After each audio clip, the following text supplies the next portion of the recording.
आदरणीय मेरे प्रिय दोस्तों और भक्तों, आपके समक्ष श्री मार्कंडेय पुराण से पाताल केतु का वध और मदालसा के साथ ऋतुध्वज का विवाह का वृतांत आता है। दोस्तों, यह वृतांत बहुत अच्छा वृतांत है। उम्मीद करता हूँ कि आप बने रहेंगे इस वृतांत के अंत तक मेरे साथ।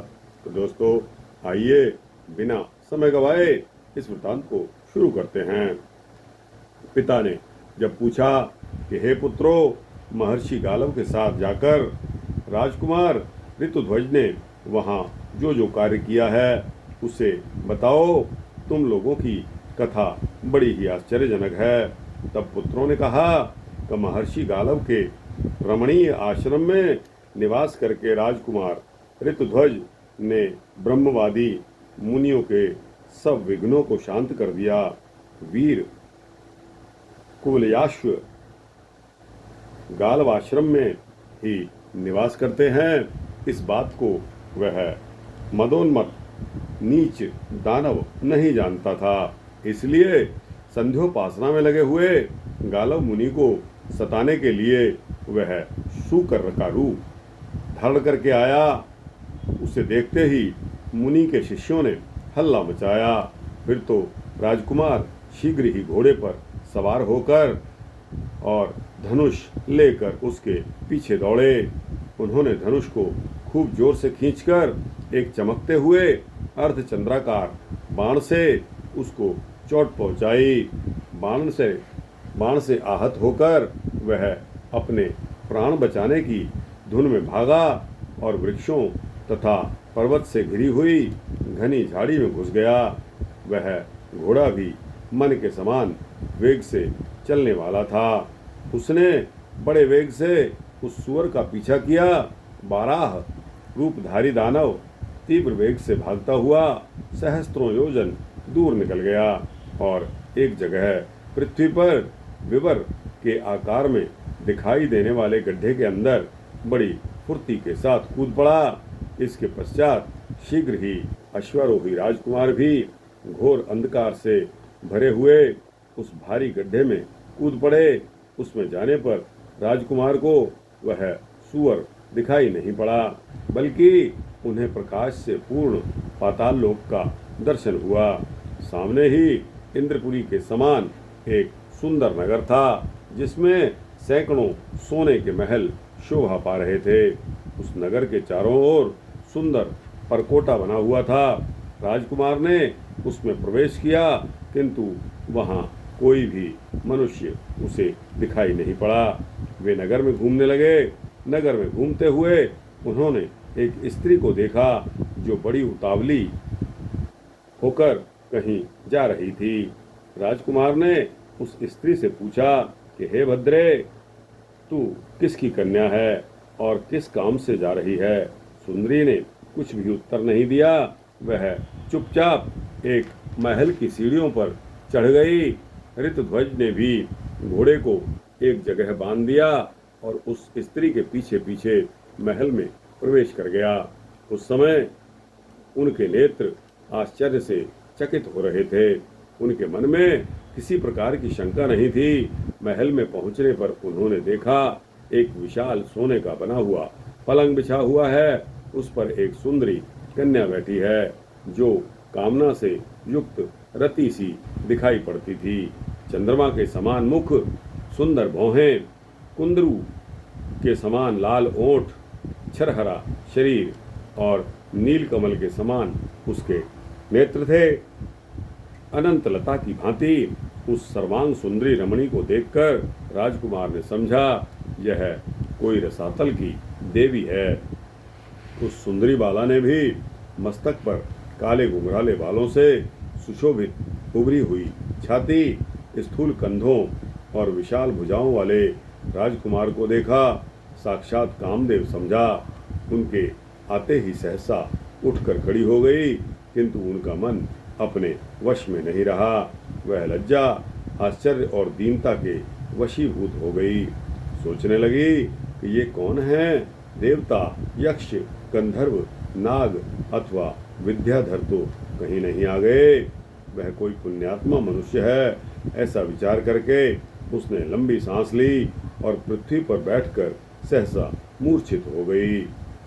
राजकुमार को भी कामदेव ने आहत सा लगा, फिर भी धैर्य धारण करके उसने उस तरुणी को आश्वासन दिया और कहा कि डरने की कोई आवश्यकता नहीं है। वह स्त्री जिसे उन्होंने पहले महल में जाते हुए देखा था, ताड़ का पंखा लेकर तल्लीनता पूर्वक हवा करने लगी। राजकुमार ने आश्वासन देकर जब उससे मूर्छा का कारण पूछा, तब वह बाला कुछ लज्जित सी हो गई। उसने अपने सखी को सब बातें बता दी। फिर उस सखी ने उसकी मूर्छा का सारा कारण, जो राजकुमार को देखने से ही हुई थी, विस्तार पूर्वक कह सुनाया। वह स्त्री बोली कि हे प्रभु, देवलोक में विश्वावसु नाम से प्रसिद्ध एक गंधर्वों के राजा हैं। यह सुंदरी उन्हीं की कन्या है। इसका नाम मदालसा है। वज्रकेतु दानव का एक भयंकर पुत्र है, जो शत्रुओं का नाश करने वाला है। वह संसार में पाताल केतु के नाम से प्रसिद्ध है। उसका निवास स्थान पाताल के अंदर ही है। एक दिन यह मदालसा अपने पिता के बगीचे में घूम रही थी।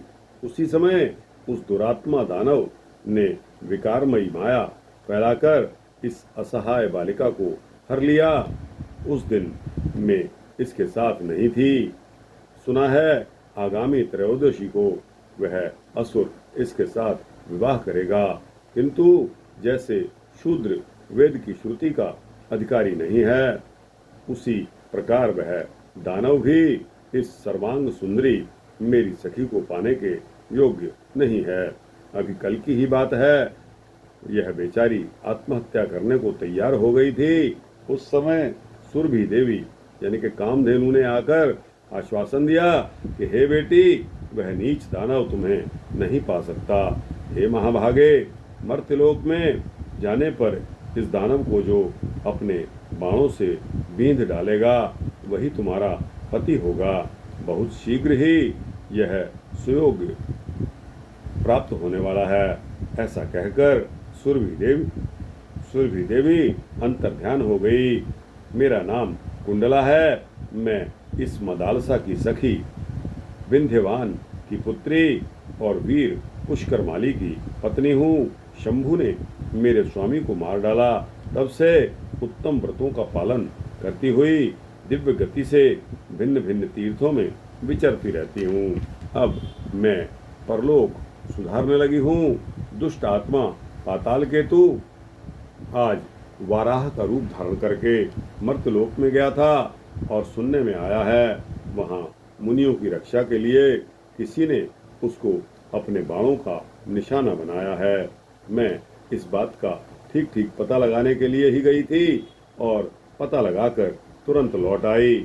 सचमुच ही किसी ने उस अधम दानव को बाण से बींध डाला है। अब मदालसा के मूर्छित होने का कारण सुनिए। हे मानद, आपको देखते ही आपके प्रति इसको प्रेम हो गया, किंतु यह पत्नी होगी किसी और की, जिसने उस दानव को अपने बाणों का निशाना बनाया है। यही कारण है जिससे इसको मूर्छा आ गई। अब तो जीवन भर दुख ही भोगना है, क्योंकि इसके हृदय का प्रेम तो आप हैं और पति कोई और ही होने वाला है। सुरभि का वचन कभी अन्यथा नहीं हो सकता।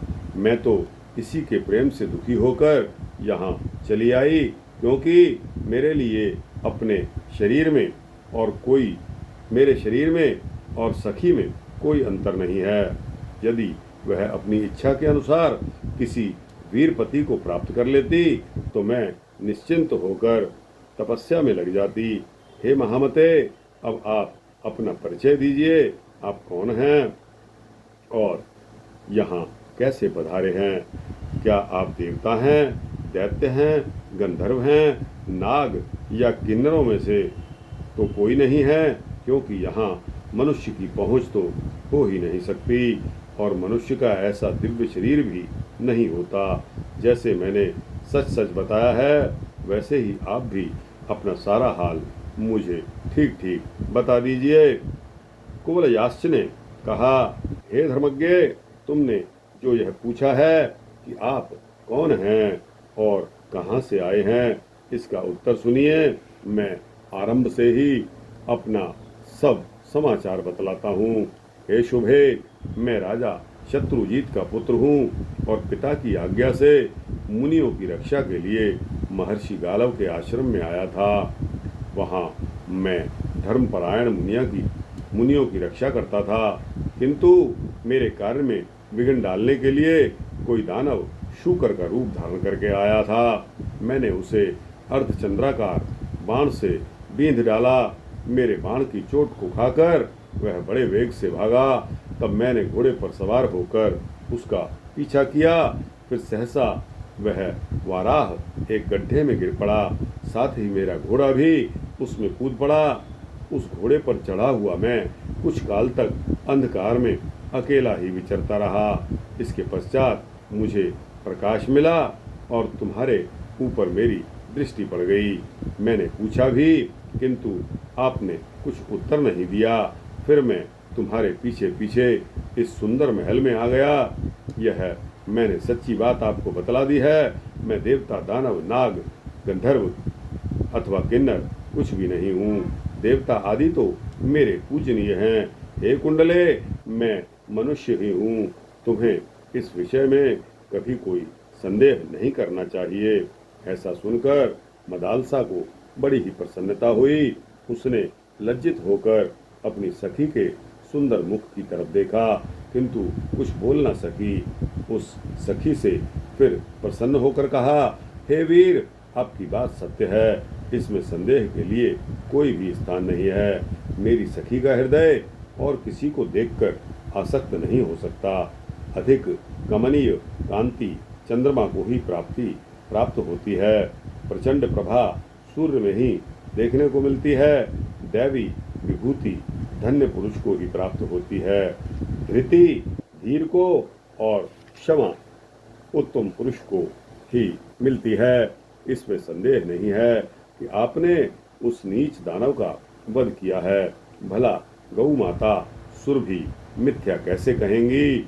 मेरी यह सखी बड़ी ही सौभाग्यशालिनी है। आपका संबंध पाकर यह धन्य हो गई। हे वीर, जिस कार्य को विधाता ने ही रच रखा है, अब उसे आप ही पूर्ण करो। कुंडला की बात को सुनकर राजकुमार ने कहा कि मैं पिता के अधीन हूँ।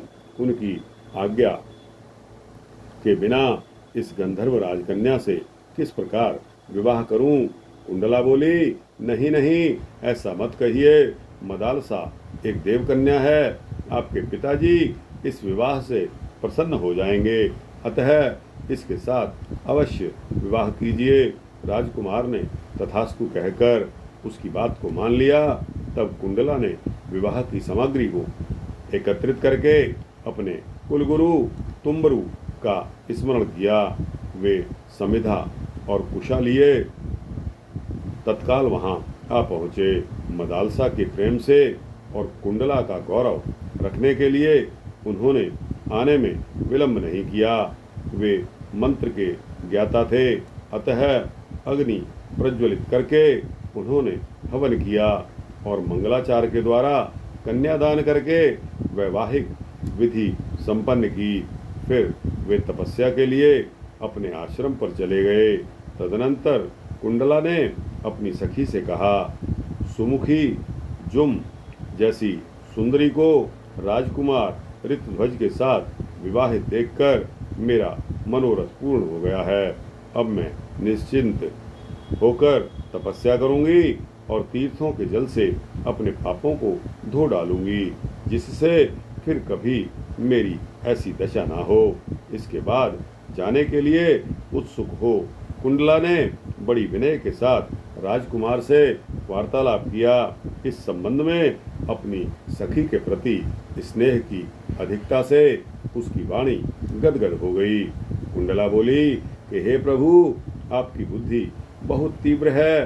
आप जैसी स्त्रियां, आप जैसे लोगों को तो कोई पुरुष भी उपदेश नहीं दे सकता, फिर मुझ जैसी स्त्रियां तो दे ही कैसे सकती हैं।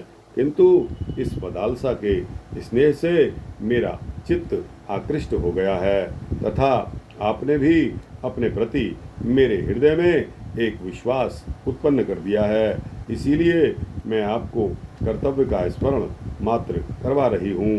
पति को चाहिए कि सदा अपनी पत्नी का भरण पोषण करे। जब पति पत्नी प्रेमवश एक दूसरे के वशीभूत होते हैं तब उन्हें धर्म अर्थ काम तीनों की प्राप्ति होती है, क्योंकि त्रिवर्ग की प्राप्ति पति पत्नी दोनों के सहयोग पर ही निर्भर है। हे राजकुमार, स्त्री की सहायता लिए बिना पुरुष किसी देवता, पितृ, भृत्य और अतिथियों का पूजन नहीं कर सकता। मनुष्य जब पतिव्रता पत्नी की रक्षा करता है तब वह पुत्रोत्पादन के द्वारा पितरों को, अन्न आदि के द्वारा अतिथियों को और पूजा उपासना के द्वारा देवताओं को प्रसन्न करता है। स्त्री भी पति के बिना धर्म अर्थ काम एवं संतान नहीं पा सकती। इसलिए पति पत्नी दोनों के सहयोग पर त्रिवर्ग का सुख निर्भर करता है। आप दोनों नवदंपत्ति के लिए ये बातें मैंने आपको बतलाई हैं। अब मैं अपने अभीष्ट स्थान को जा रही हूँ। इस प्रकार के वचन कहकर कुंडला ने अपनी सखी को गले से लगाया और राजकुमार को नमस्कार करके वह दिव्य गति से अपने अभीष्ट स्थान को चली गई। ऋतध्वज ने भी मदालसा को अपने घोड़े पर बिठाया और पाताल लोक से निकल जाने की तैयारी कर ली। यह बात जब दानवों को मालूम हुई, उन्होंने सहसा कोलाहल मचाना प्रारंभ कर दिया। पाताल केतु जिस कन्या रत्न को स्वर्ग से हर कर लाया था, उसे यह राजकुमार लिए जाता है। यह समाचार पाते ही परिध, खड़ग, गदा, शूल, बाण और धनुष आदि आयुधों से सजी हुई दानवों की विशाल सेना पाताल केतु के साथ वहां आ पहुंची। उस समय खड़ा रह कहते हुए बड़े बड़े दानवों ने राजकुमार ऋतध्वज पर बाणों और शूलों की वृष्टि प्रारंभ कर दी। राजकुमार ऋतध्वज बड़े ही पराक्रमी थे। उन्होंने हंसते हंसते बाणों का जाल सा फैला दिया और खेल खेल में ही दानवों के सारे अस्त्र शस्त्र काट दिए। क्षण भर में ही पाताल लोक की भूमि ऋतध्वज के बाणों से छिन्न भिन्न हुए। खड़ग, शक्ति, वृष्टि और सहायकों से आच्छादित हो गई। तदनंतर राजकुमार ने त्वाष्ट नामक अस्त्र का संधान किया और उसे दानवों पर छोड़ दिया। उसकी प्रचंड ज्वाला से पाताल केतु सहित समस्त दानव दग्ध हो गए। उनकी हड्डियां चटक चटक कर राख हो गई। जैसे कपिल मुनि की क्रोध अग्नि में सगर पुत्र भस्म हो गए थे, उसी प्रकार ऋतध्वज द्वारा छोड़े गए त्वाष्ट नामक दिव्यास्त्र के ताप से संपूर्ण दानव जलकर मर गए। पाताल लोक में सभी दानवों का वध करके राजकुमार फिर अपने अश्व पर सवार हुए और उस स्त्री रत्न मदालसा के साथ अपने पिता के नगर में आ गए।